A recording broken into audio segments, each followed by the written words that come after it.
For a Villanova program that returns just 9% of its scoring from a season ago, the portal additions that new head coach Kevin Willard worked so hard to attain during his first offseason with the Cats will be critical. That's why we decided to reach out to some of the new additions, former homes, and get an inside look at what they will bring to the table on the main line. We start with Temple transfer Zion Stanford and what he'll bring to Villanova next on Holy Nova.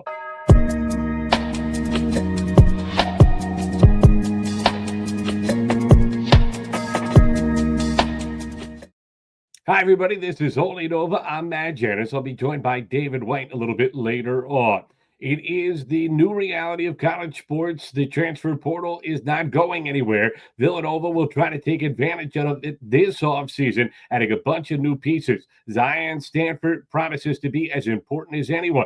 So we caught up with Ray Dunne of 97.5 The Fanatic and the Temple University Radio Network to talk to him about what it is that Stanford will bring to the table for this Villanova program. So why waste any time? Let's get right to our guests. And we welcome in Ray Dunne of the Temple University Broadcasting Network. Also, member 97.5 The Fanatic in Philadelphia. Ray, thanks so much for taking the time to be with us. Always great to talk to you, Matt. Thanks for having me. So it is the topic that is probably not the most fun in college sports these days, but it's one that we cannot avoid. It is the new reality of the way college athletics works. The transfer portal, all the parts coming in and going out. Obviously, one loss for Temple during the offseason turned into Villanova's gain with Zion Stanford departing and coming to the main line. Seemed like it was a little bit of a surprise for the Owls that he decided to go. Yeah, I mean, I think with the current day and age in collegiate athletics, when you look at the landscape that's out there, Stanford definitely rose his stock throughout that second half of the season. You look at when Jamal Mashburn Jr. goes down for Temple, and Stanford has to kind of step up and take that bigger role with the Owls. He showcased what he could do for a team. And, you know, in this day and age, you don't begrudge anyone that wants to see what they're worth out there and what they're worth out in the market. And that's what it is right now. It's a marketplace. So, while, yeah, you know, when you look at foundational building pieces and what, you know, they were looking for, you know, going into next season, you would expect a guy like that was going to have so much of the volume of what this team had to stick around. That's today's day and age. And that's kind of what you have to adjust and react to. So surprise, I think, in the sense of, you know, we're in a world now where there's Temple to Villanova transfers, and that's a different world than where a lot of us grew up, and a different world than we're used to. But at this point, any guy that takes the leap that Stanford did year over year, you kind of expect to at least have the thought process of maybe I'll go do it. So, yeah, a little bit of a surprise just in the way it went. But I think given the way he played, it was probably in his ideas to try something and to maybe make an effort to go somewhere else. You get the feeling somewhere upstairs, maybe Raleigh and John Chaney are having a cold one and trying to figure out what the heck's going on down here, right? That's right. Yeah, exactly. Like, what in the world happened to our programs? This is the conversation that we're talking about right now. I think they're having a good laugh over this one. Well, the thing about Stanford that was intriguing to me, you know, he's a kid that came on the scene, Philadelphia kid, and he had committed to Aaron McKee and then showed his loyalty by holding that commitment after they let McKee go, and really embraced the new coaching staff at Temple and turned into a pretty solid rookie a couple of years ago. What stood out most to his debut season at Temple to you? Yeah, I mean, what stands out most is just the versatility that he has for you, what he could do for you as a big guard. You know, his ability to take guards down, whether it's a turnaround jumper on them or post them up and really get to the basket. So on the floor, that stood out. You mentioned the loyalty there. That was something that was big for Adam Fisher and for that staff, really, to get things started for him, to keep his commitment. And that program, West Catholic, I mean, what they've turned it there. And Miguel Bocachica, who's the coach there, has really, really turned out plenty of really talented players. And funny enough, when I was covering high school basketball back, you know, with City Basketball Love years ago, one of the stories I got assigned was West Catholic when he got the job. And like, to see him complete the vision has been really, really cool. And I think Stanford is an example of the player that he absolutely loves, that can do a lot of different things for you. Really, year in and year out, continues to improve. I think you saw that from the 23-24 season, the 24-25 season, where, you know, that jumper got a little bit better from the outside. You know, you felt like it looked a little bit more pure there. Defensively, gave you a little bit more. Rebounding the basketball, gave you a little bit more. Playmaking, there was some more there. But really, it was the lion's share of what he did down the stretch for Temple that kept the Owls alive, in conference play when you lose Jamal Mashburn Jr. You lose a guy that's got, 2,400 career points, one of the best scorers in all the country, and it's up to Stanford to step up. And he did time and time again for them down that stretch. And it wasn't like an inefficient way of doing it. He found his ways. He picked his spots. He knows what he's good at. And I think that's the thing that really stuck out. There was a real decisiveness to, I'm going to get to the bucket, I'm going to make something happen, or I'm going to be able to hit this turnaround. And that mid-range turnaround jumper for him is so hard to defend when he starts to get you a little bit off balance. I love when he takes that step with the left, crosses over the right to take a guy. Like those types of things, you just see what the offensive potential is there for him. And he was realizing a lot of that late in that season. So it was cool to see for him the improvement year 1 to year 2. Yeah, the maturation process has been impressive. 6 points per game as a rookie, 13 points per game last year. And then you mentioned the stretch drive when Mashburn went out. He upped the ante to 16 points per game. And he seemed to be looking for his, but did not do it in a selfish way. And that was one of the things that stood out most to me. He continued to distribute the ball, maybe got a little sticky on him from time to time. But were you impressed by the way he was able to put so much more on his shoulders, but not turn into a ball dominant and black hole type player? Well, that was the interesting thing, I think, early on in the season they were trying to figure out. With Mashburn and with Stanford, you had two very ball-dominant guys on the floor, and that's why he became such a great six-man when Mashburn was healthy and then taking over that role when he was out. I think he did kind of see late in the season, like, this is my role with the team now. Like, I kind of got to take the reins here. And I think you saw elements of that playmaking game. Like, I think he had a little bit of the playmaker ability from – probably being the best guy on the floor for a lot of teams that he's played with before, where like he's used to, okay, this team's going to come and get me. What's my read here? I think that grew from that level of playmaking to actually looking for, okay, what's the best play for this team right now, right here. And I think they found a little bit of how they wanted to play without Mashburn when they had Stanford out there. And I think that helped. I think there's still definitely some growth there in terms of searching for my own versus distributing off to someone. But I think that comes with time and that comes from his system. I'm very interested to see in a different system the way it looks for him, because again, he was so ball dominant. There were so many times where they were like, you know what, we need a bucket here. Here's Stanford. Let's go, you go create because we know you can create. Or whether that was him calling or them saying it to him, there was those types of possessions with him. And I'm curious to see what that looks like in a different system and what it looks like if he's not so ball dominant, how he gets his.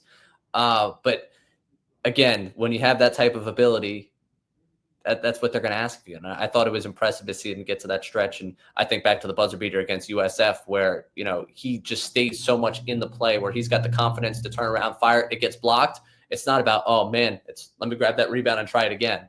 And I think that's like his desire to win, his will to compete is certainly there. And I think you'd like to see that regardless of whatever's happening out there on the floor. It also feels like a little bit of an old school game to him as well. You mentioned the mid-range. You just don't see that as much anymore. And that seemed to be, not a lion's share of his game, but such a big part of what he does well. And it's a unique skill set, it seems like, in this day and age. Yeah, I'd argue that is the lion's share. And it's no disrespect to, his long range shooting ability, but you also think about, the way teams will play you. If you're looking at like a zone and, you got guys coming out to the 3-point arc, he is the perfect type of guard to sit there at the free throw line to break that, where he could distribute or he could hit that free throw line jumper. He can also take you down on the dribble. Like that type of guy, he's able to get past that first level of the defense and open up so much more when a team attacks you in the zone. And I think that was a big part of, what he was able to do early on. Some of those struggles, I guess, against the zone for a Temple team, that would be a way you break it down.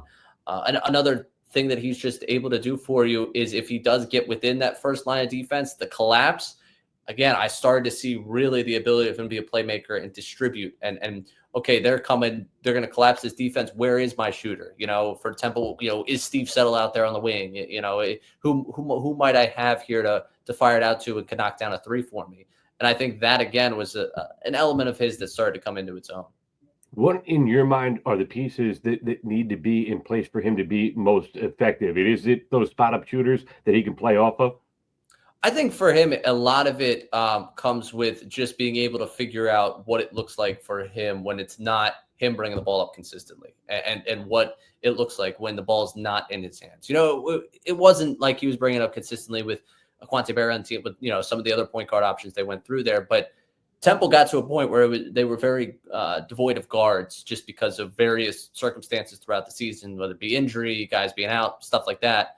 That he ended up having the ball in his hands so much late there down the stretch. I imagine Villanova coming up this season, it's not going to be the same way. So how does he play off of other players? What is his comfortability in doing so right there? And then on the defensive end, he can guard multiple positions. I think there's times where you want to be a little bit more engaged defensively. I think that's something that he has all the ability to do it. It's just about doing it time and time again and understanding your assignment every time down the floor. Those would be places I see him improving, but you have a guy that competes at a tremendous level. The motor is there. I mentioned the high school program he comes from. He's just kind of a gamer. And I think that is a big deal for him. And I think it'll be really, the Villanova fan should be excited for what you're getting in this player. It's funny reading a story about his very first game collegiately a couple years ago. His high school coach was in attendance and said, I was kind of coaching him from the stands a little bit, had to check myself. But also Zion talking about after the game about how the Temple assistants were really stressing, watch the game and try to be really attentive to detail from the sidelines. And he said that was a lesson that he took with him, not just in that first game where it really worked out for him, but throughout his Temple career. And you mentioned his role as a sixth man. He filled a lot of different roles, it felt like, at Temple, which seems to me the sign of a pretty selfless kid. Yeah, and just a bright player. When you can start to take that first season, and Temple is, I guess, 2 years under Adam Fisher, could you say it's a trend or just something that's happened over the first 2 years? But with some of these younger players, it's given those younger players an opportunity to watch, and that's the way you kind of grow, and that's the way you build from. So I think that he is a great example of that, because I think you did see the growth in his game based on him watching what was happening out on the floor and then delivering on that. And I think any player that takes the challenge of watching the game and learning it that way, as compared to the other way of, I'm just going to play and figure it out, I think that's a really good sign for just the IQ of the player and just, again, the determination to make something of yourself. So yeah, I would agree. I think when you're talking about the guys that you're bringing into your program, you want Zion Stanfords in your program. You're a Temple broadcaster, but you're also a diehard Temple fan. I've talked to you about Temple basketball before, and you can just see how locked in you are. Put your fan perspective on for me right here. Was there something, I think you might have alluded to it earlier, where the ball would get a little sticky at times? Was there something when Zion was out there that maybe more than others would drive you a little nuts? Yeah, I think it's that. And I think that's, can that be a Zion specific thing? I don't know if that's a Zion specific thing. I think that might've been a little bit, sometimes the movement wasn't quite there offensively. And I think that also could play into it, but I think that would be the one thing. And I think on the other end of the floor, I mentioned it, just, defensively, every possession matters here. And I think that's something that, you're not quite questioning. I don't think it's an effort thing as much as it is just like, hey, are you locked in necessarily here? Are you watching the player, your man, the ball? There's a lot that goes into playing defense at this level. And when we forget, because of the way college basketball has gone over the last 20 years, that, come NBA draft, you're going to see an 18-year-old selected first overall, and, you're going to see a 19-year-old go, third overall. But it is part of learning the game. And I think once he masters that, he's a good defender in just body and the way that he deals with leveling up an opponent. It's just about having that consistently down the floor. And then I think, again, the ball is sticking. Sometimes you get upset with it, but then you remember yourself, this is a guy that can score 20 plus points a game. Sometimes the best play is to have just the ball in his hands and have Zion Stanford make something happen for you. And that ability, you could be, why is the ball sticking here? But if the ball goes through the net, those are points for you right there. And you can be frustrated about it only so much. And that's why we wanted to get your perspective on things, because from an outsider, you watch Temple, you figured it was the injuries and maybe more by necessity. And you could see him make good decisions and make good passes when you look back at some of the games, look at the highlights, look at the tape. But you're watching it day in, day out, and to see it is a little bit more of a trend, that's got to be part of the evolution process of every player.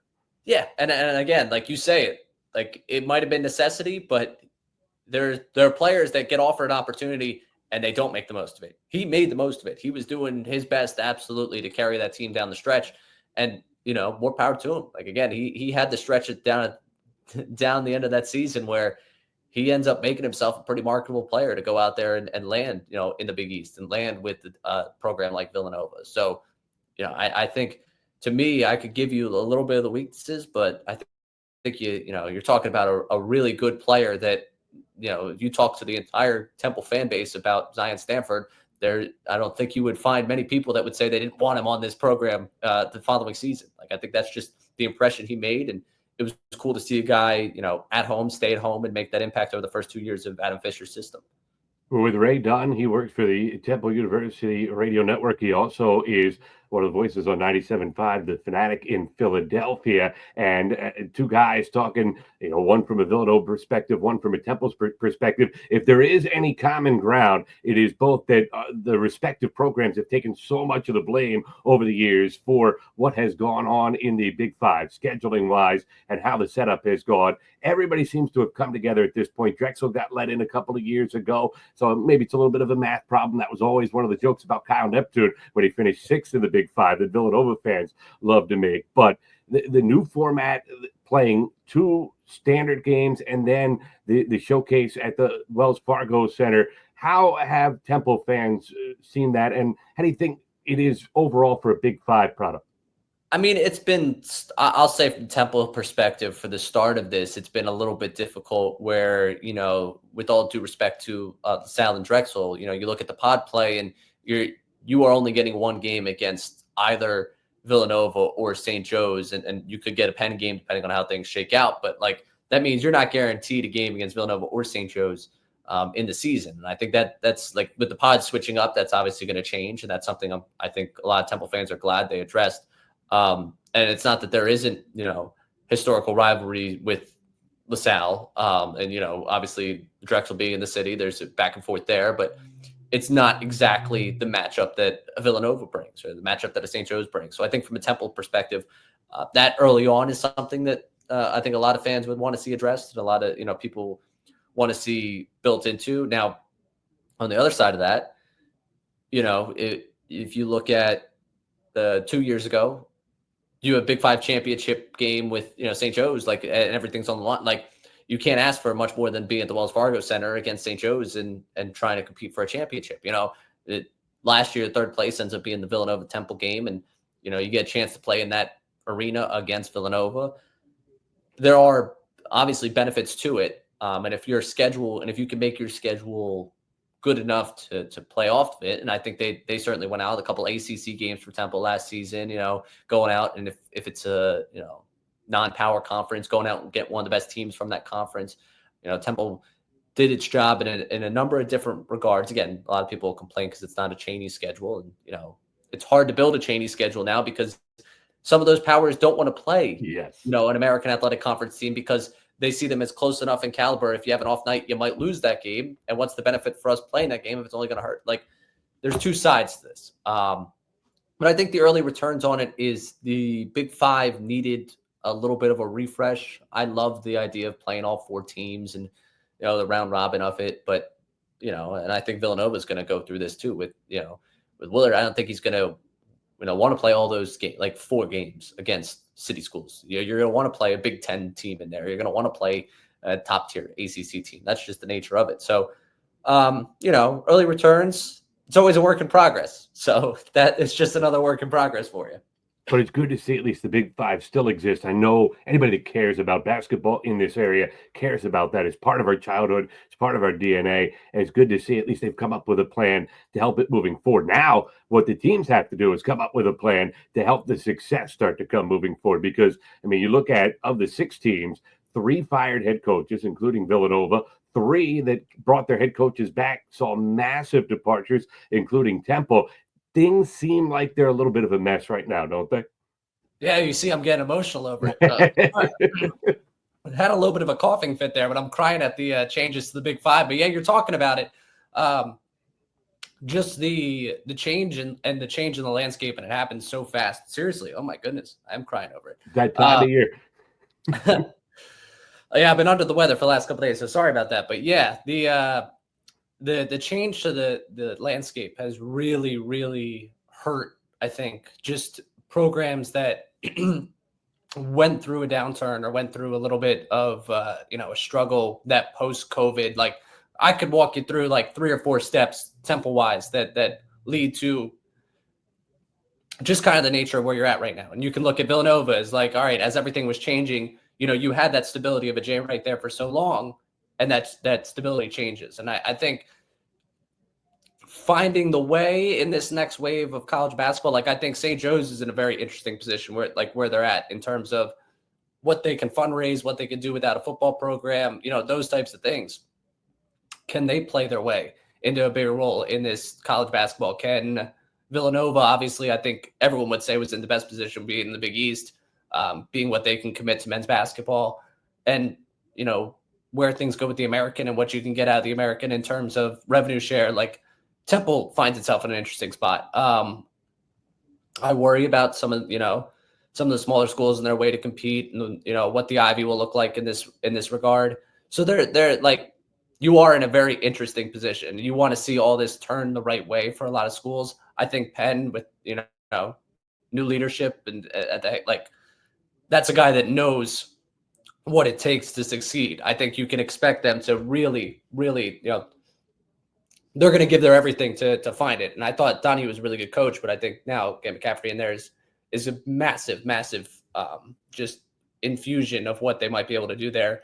And also the local tie form helps. So I think you're in an interesting spot, but I'm not one that quits before everyone else. I'll be the last one standing there fighting the brigade for the Big Five. And I think there are ways for each school to find their way to prominence, but it's a little bit tougher in today's day and age. Last question. I appreciate you fighting through the. Yeah, sorry, I don't know where that coughing fit came from. Hey, man, we've had plenty that we could spill tears about over the last couple of years, unfortunately. So definitely feel that pain. But as a Philadelphia radio host, taking the Temple hat off for a moment, obviously there's always a lot of fun to be had between Villanova's relationship with the city of Philadelphia, and I think the Nova Knicks probably haven't helped that all that much. The way that so many Villanova fans have embraced a rival to the city of Philadelphia. But in your mind, what is that relationship from that perspective? Oh, are you asking me if they're a Philly school? No, not so much if it's a Philly school. Just how do people kind of view Villanova when they're having success? I mean, Jay Wright was so likable. I think that kind of really softened some of the blow of watching them have success. But from somebody that is a huge Big Five guy, wants to see the Big Five have success, it's good for the Big Five for Villanova to be good. And yet, as a Temple fan and as a Philly guy, I know it also pains you a little bit. It's just the reality of the way it works. Yeah, obviously it's going to irritate you. It's funny. You want all these teams to be good. You just want your team to be the best. Right. And I think that's what it's become. I think for a lot of people over the last decade is who can take the mantle. You always felt like there was another team, and this is more the historical view of it to me than actually living it. But you always felt someone was coming next for whoever was running the Big Five. You haven't gotten that over the last couple of years. Now, I guess you have with Villanova falling off over the last couple, but for 15 years there, it was Villanova's show, and you were talking yourself into beating Villanova. I think that extended run really leads to some envy and some feelings of, hey, we gotta stop this team. Like, this is the team in our way. And that's what leads to that. I think that's what leads to the frustration of it, of you want some parity. And I think for a while there wasn't enough parity in the Big Five just because of what Villanova, like every once in a while Penn would catch them. But or like Temple would get, or like St. Joe's might snip them for a game, but really it was built on teams battling down to the wire against one another, and somehow, some way, Villanova kept coming up top, and Villanova went to national prominence while these other schools were, again, the years that Nova wins the national title, 16, 18, that 16 year, St. Joe's wins the A10, but like you win the A10, you watch, Nova cut down the nets, and it's like, all right, well, come on. Like, you know, you're It was like when Martelli won Big Five Coach of the Year and had to write out, "This is actually Jay Wright's award" when he won the national championship. right. Like that's like, and that's like the sliding competition there. And I think, you know, that's part of the issue. And also like the Temple side of things, like, you know, like you look at the back and forth these two schools have had forever. And, you know, you want that series to mean what it always meant. And recently it hasn't, like it means it when you get there and you get to the arena and you get to the, you know, wherever they're playing, but you want it to have that level of, and I think it's been good for the Nova St. Joe's back and forth that the last two pod plays have happened, you know, the way that they had. Like, okay, St. Joe's now got you a couple times. Now, how are you going to respond? Like, I think that's good.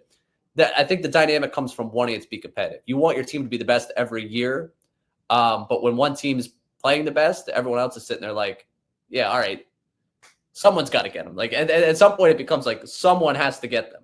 And seeing someone get them over the last couple of years has at least given this Big Five Classic a little bit more intrigue than I think that the 10 years of Villanova running it had. And you want to see somebody get them, whoever them may be, in a given year when they are actually good, and there's that juice back inside the city of the build-up. The game's always going to matter. It's the build-up to the game that feels like it's been missing. Right. And that's again, the early part of Big Five play the last couple of years. Like Villanova has been ranked and had expectations. And, you know, or if not ranked, there's expectation there of what they could be. And St. Joe's got off to a couple of nice starts over the last couple of years where it's like, okay, now like those games you felt the build up. Like I truthfully, you know, I'm obviously as much a Temple guy now as anything. I grew up a St. Joe's fan. So like that back and forth, like you love like that dynamic and you saw that happening there. It's just those moments have been a little bit fewer and far between of like, okay, here's Temple coming in at 4-4 and Villanova at 8-0. Like you want those teams sitting at like 7-1, 7-1, battling out. And that's I think where some of that comes from. Ray, we can't thank you enough for your time, your perspective, and your thoughts on Zion Stanford. Looking forward to watching him play in the Big Five as a whole. Appreciate you so much. Appreciate you having me. Thank you.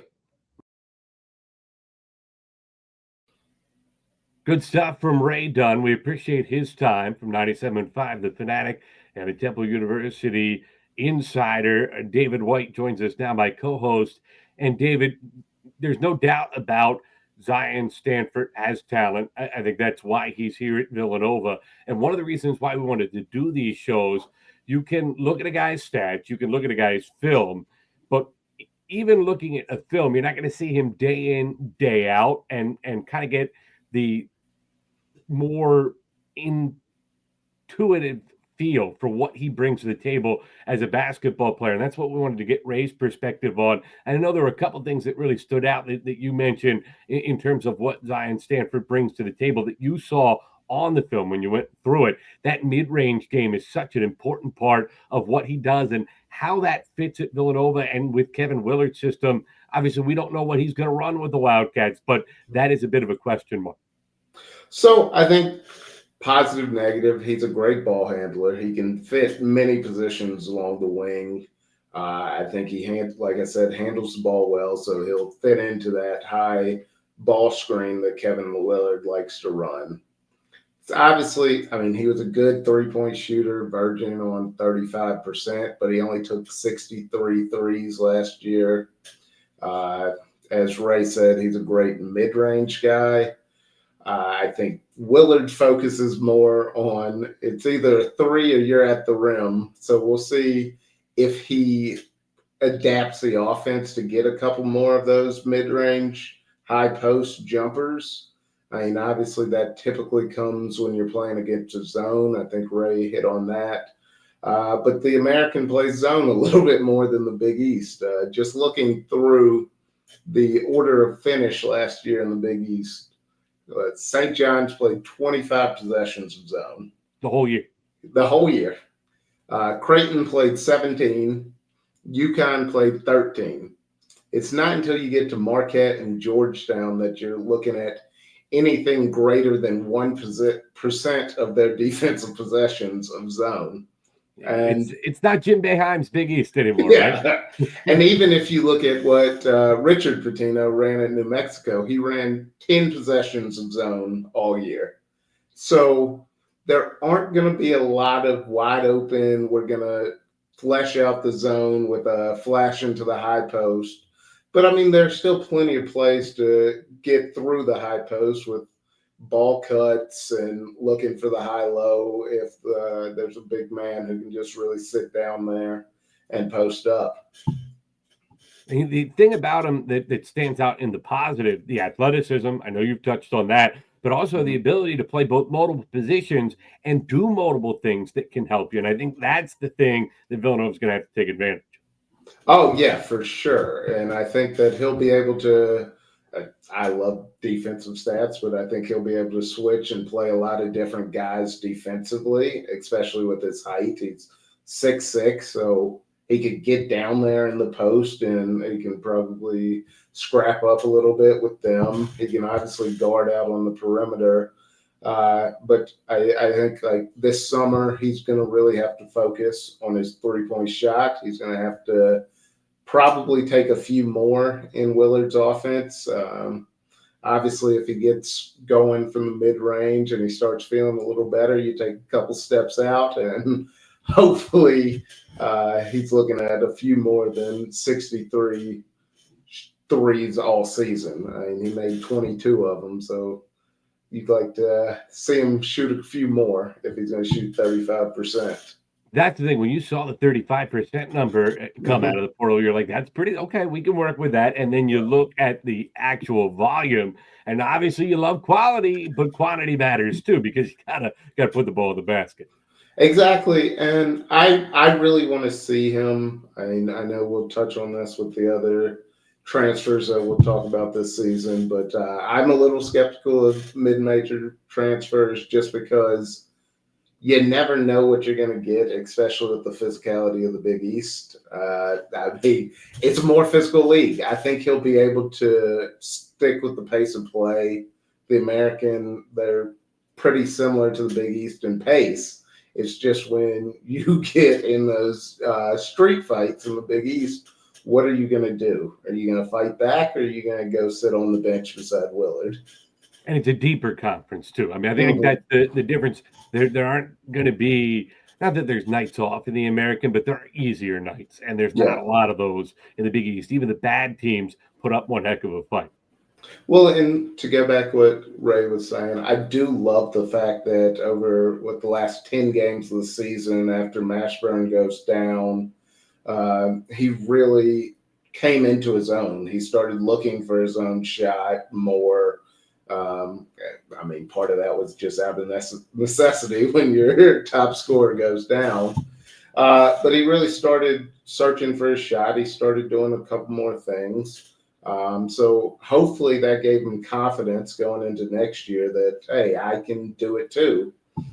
So it'll be good to see his maturation, to see if he's just as confident against some of these Big East teams as he was towards the end of the season. And also a guy that has shown the ability to get better each year of his college career. 6 points per game as a freshman, better than 12 points per game last year. And then you alluded to the same thing Ray did down the stretch, 16 points per game in the final month or so of the season when they really asked him to shoulder the load. I think if Villanova was asking Zion Stanford to shoulder the load, one of two things have happened. Either it's going to be a little bit longer season than Villanova fans were hoping for, or Zion Stanford took huge strides forward. Obviously, the latter is better than the former. But I do think that he is going to be an important piece, but a complementary piece for this team. It very much feels like what Kevin Willard has put in place this year, unless Caden Lewis is even better than the recruiting experts were anticipating coming in as a top 40, top 50 player. If he plays like a top 10, top 15 freshman in the country, then maybe that's different. Everything runs through him. But I think he's going to be a supporting piece as well, a primary supporting piece, but a supporting piece nonetheless. I think this is going to be a sum of all parts type of team. And so you're going to need everybody to be able to give as much as they can give. No, I agree. And I think that when you plug him in with his confidence from the last few games, even if he is a supporting piece, I think he has the abilities to go for 15 and 8. Like, that's a pretty good stat line. I'd take that every night. And I think every once in a while, maybe every 3-4 games, you're really going to have great games from him when he's just feeling it. And I think that's the best you can hope for coming out of this season is that, hey, if he's feeling it one night, let's just feed him and keep going to the basket. And like I said, hopefully knock down some threes. Two big concerns from what Ray talked about that he will have to make sure that he adjusts to, especially in the Big East and in his Villanova system. Ray talked about how the ball will get sticky at times. You saw that. I mean, I think just looking at the film, watching, the Temple games that I did last year, you would notice it. I didn't necessarily think it was as big an issue as Ray, but he watched every single game, whereas I think I saw 7, 8 Temple games this year and then kind of just looked at the footage on Stanford. So it's a little bit harder to pick that up. Ray would have a better feel for it. You cannot have a guy that is operating like an Eric Dixon did for Villanova last year. Because quite frankly, as good as Eric Dixon was, I thought it really took Villanova out of the flow of their offense, particularly late in games. And so when Dixon wasn't playing at an all-world level, which he was able to do for large stretches of the season last year when he was leading the country in scoring, but when he wasn't, that's when Villanova's offense really cratered, and that's when things kind of unfolded and spiraled down the drain in late losses against Georgetown a couple times, against UConn, against St. John's. You saw it kind of happen time and time again on the road at Providence. And Dixon, I think at this stage, at least of his career, I know was a better player than Zion Stanford's probably going to be next year. So you can't have a guy that when you throw him the ball, it just ends the movement of the possession. Yeah, no, definitely. I think that you're going to have to see him not hold on to the ball. I think Willard's going to make that clear. Willard is big on ball movement. He's big on driving dish, driving score if it's open, but a lot of looking for the next pass. The other thing is, I mean, I'm sure there were times deep in games where it might have stuck to his hands. Ray is obviously the expert, but I wonder how many of those times he was just having a really good game and he was searching for his shot a little bit more. But for sure, that's something to look for coming into the season. I mean, I also was just looking at the defensive efficiency according to KenPom. He's going to play a lot better defenses now. Last year, the Big East had 7 teams in the top 100 of defensive efficiency according to KenPom. The American had 2. So night in and night out, he's going to be challenged, and he's going to have to find the next guy. You're going to have to make the easy play. And it's hard sometimes for kids to do that, but I have confidence that Kevin Willard knows how to get him to make that easy play. And then the other end of the spectrum, the defensive lapses. But I have to think he's a sophomore, and Ray kind of alluded to that too. Young kid, those are going to happen. By your junior year, you start to grow out of that. You've seen that work on the staffs you did over the course of your career. Yeah, for sure. I mean, what's the old adage? Defense is just a time to rest before you go back on offense. And I think that's what a lot of kids see, especially in this offensive-centric version of basketball. I think that, though, he's going to have to lock in and focus defensively. I think he has all the tools to do that. It's just what happens up here when it's time to play. Are you going to lock in every single possession? Because one possession off could determine the game. Being a little hard on Zion Stanford here, I think at the end of the day, the big takeaways from what we talked about with Ray and from what you saw on film, he's a kid with a lot of upside, a lot of athleticism, and he's definitely a piece that can help Villanova. And if you put the right pieces around him, and that's what we're trying to figure out in this offseason as we do the deep dives on all these new pieces that Villanova's put in place, but they have some talent. And if these pieces fit, boy, Zion Stanford can be a really good asset to help you win games and do a lot of different things that can make this program be successful in year one for Kevin Willard. Definitely. And I don't want to be too hard on Zion. I'm just pointing out potential pitfalls in his game. He has all the tools to be a great player in the Big East. He has all the tools to help Villanova return to the glory of Jay Wright days. It's just a matter of his will and his want to, honestly. And that is the one thing Kevin Willard was pretty complimentary about what he saw in terms of the work ethic and the type of kid he was. That's the one thing, Ray was pretty complimentary in his limited interaction with him and all the people that he talked to that had much greater interaction with him. Good kid, especially going all the way back. Ray knew him in high school, knew his high school coach, nothing but good things to say about him. And you like that when a kid comes to college ready to work. And I go back to the anecdote, his very first college game, David, he's sitting on the sideline and the assistant coaches tell him, watch away from the ball, look at the opposing defense and some of the areas that you can maybe take advantage of. And the kid went out after he comes into the game, watched those voids in the defense and immediately slashed his way to a couple buckets. And he came out of the game and the coaching staff was really impressed for a freshman to not only to be into the game like that, but also to take coaching and be able to kind of adjust and hit the ground running. I think that speaks volume. And I know it's 2 years into his career from there, so he's only grown. But it's a kid with a pretty high basketball IQ and also a will to succeed. And I mean, that's great coaching. That's great of him because, I mean, most guys, you're sitting on the bench, you're not really paying attention, but you learn best when you're just watching the game. You don't learn best when you're out there and you have to make split-second decisions. It's watching the game. It's getting to know the defense. It's knowing the weak spots. And to take that suggestion from the coaches, actually put it into action, it speaks volumes about the kind of player he is.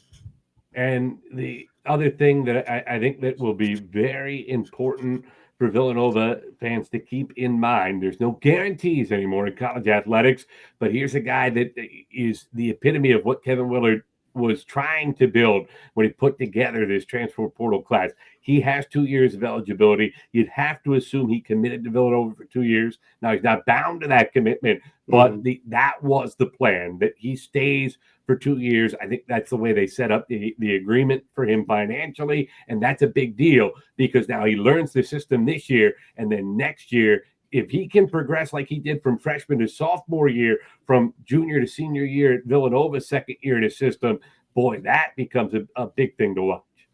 It'll be an exciting time to watch him for sure. And that maturation process from, just freshman to sophomore year really shows you what a player can do. If he obviously worked on his game all summer, he worked during the off season between his freshman and sophomore year to get better. So you know that the work ethic is there, and he's just going to keep progressing. So his senior year should be very exciting to watch. Speaking of the summer, it is Independence Day week, 4th of July coming up. Are you a fireworks guy down there in North Carolina? My wife picks on me because I say there are 4 types of fireworks. There's the one that's the tree, the explosion.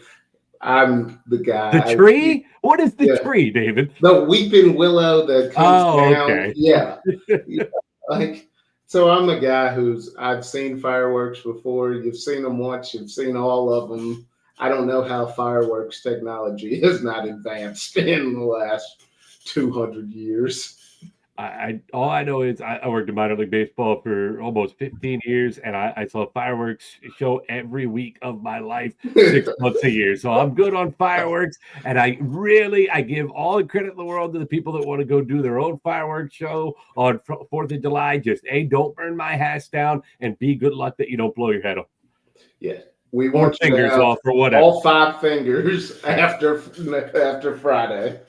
Well, be safe, everybody. Happy Independence Day. We'll be back with you next week, and really excited. Zion Stanford, we're going to do these for more of the incoming players this year. We'll get the perspective of somebody that watched them up close and saw them day in, day out. I think that's so valuable. You can watch film. You can look at stats. You weren't there watching the games like they were, and we appreciate Ray Dunn sharing all his knowledge. For David White, I'm Matt Janus. This has been Holy Nova.